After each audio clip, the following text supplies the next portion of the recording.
আজ আমার পতি পরমেশ্বরের জন্মদিন।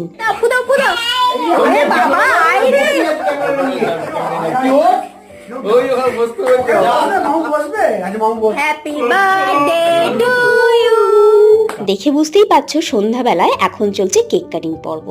সকাল থেকে এত ব্যস্ত ছিলাম আর বাড়িতে এত লোকজন ছিল যে সময়ই পাইনি যে একটু ভিডিও ক্লিপ নেব।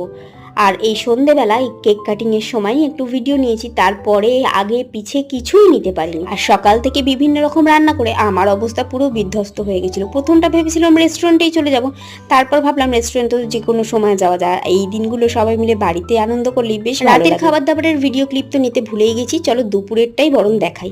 এখানে আছে ভাত, ঝুরি আলু ভাজা, বেগুন ভাজা, পটল ভাজা, মাছ ভাজা, এখানে আছে ডাল, ফুলকপি আলুর তরকারি, ভাঙাচোরা শুক্তো, কাতলা মাছ, ইলিশ মাছ, চাটনি আর পায়েস, ব্যাস এটুকুই। আর পাঁপড়টা তো আমি দিতেই ভুলে গেছিলাম।